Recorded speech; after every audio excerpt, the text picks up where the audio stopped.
Astrophysics for everyone by Hiten Shelar पुस्तक। अध्याय 15।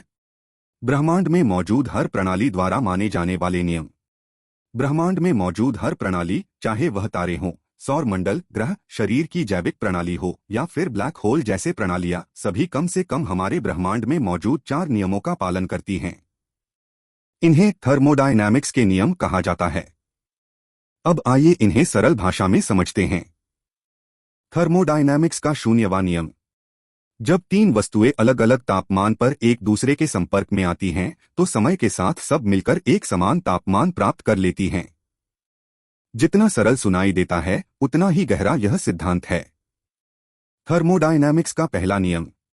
यह नियम कहता है कि बिग बैंग के समय जितना द्रव्य ऊर्जा, मास एनर्जी, उत्पन्न हुई थी, वही पूरी ऊर्जा संपत्ति इस ब्रह्मांड में उपलब्ध है। इसे न बढ़ाया जा सकता है न घटाया, यह हमेशा स्थिर रहती है। थर्मोडायनामिक्स का दूसरा नियम। ब्रह्मांड में किसी भी प्रणाली द्वारा समय के साथ पैदा की गई इंफॉर्मेशन, जो किसी फिजिक्स के नियम से समर्थित हो, हमेशा बढ़ती है। अगर यह सुनकर आपको जरा उलझन हुई है, कोई बात नहीं, नीचे दिया गया स्पष्टीकरण सुनिए। थर्मोडायनामिक्स का दूसरा नियम कहता है कि ऐसी कोई इंजन नहीं हो सकता जो बिना आवाज किए चलता रहे। यह भी कहता है कि एक ऐसा यांत्रिक तंत्र जो अपने आप हमेशा चलता रहे, यानी एक शाश्वत मशीन, ब्रह्मांड में संभव नहीं है। उदाहरण के लिए कल्पना कीजिए एक पानी के पहिए की, जिसके साथ बाल्टियां जुड़ी हुई हैं, और 2 जलाशय हैं, एक ऊपर एक नीचे। जब भरी हुई बाल्टी पहिए को घुमाती है, अगली बाल्टी नीचे वाले जलाशय से पानी भर लेती है और ऊपरी जलाशय में पानी वापस जाता रहता है।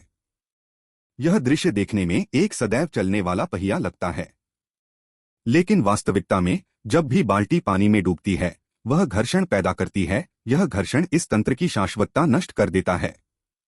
इस प्रकार थर्मोडायनामिक्स का दूसरा नियम फिर खुद को सत्य सिद्ध करता है। इसी नियम की वजह से ब्रह्मांड में हर चीज वृद्ध होती है, चाहे वो मानव शरीर हो या तारे। लेकिन ठहरिए, जब हम किसी उपग्रह को अंतरिक्ष में भेजते हैं, तो एक बार कक्षा में पहुंचने के बाद उसे अपनी गति बनाए रखने के लिए ईंधन की जरूरत नहीं होती। तो क्या यह फिर से एक परपेचुअल सिस्टम बन जाता है? नहीं, यहां भी घर्षण मौजूद है। घर्षण खाली अंतरिक्ष में?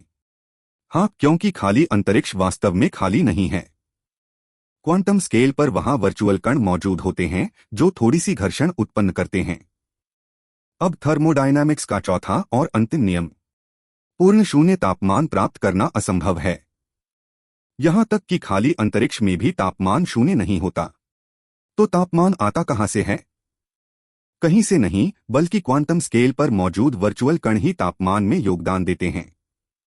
इस तापमान को शून्य बिंदु तापमान, 0 पॉइंट टेम्परेचर कहा जाता है। अंत में एक रोचक तथ्य, हम सब जानते हैं कि हमारा ब्रह्मांड फैल रहा है। लेकिन क्या आप जानते हैं कि यह कारणता, कैजुअलिटी की गति से भी तेज फैलता है? क्या यह फिजिक्स के नियम तोड़ता है? इसका उत्तर है नहीं। और क्यों नहीं, यह हम अगले अध्याय में जानेंगे। अगले अध्याय के लिए सब्सक्राइब करना ना भूलें।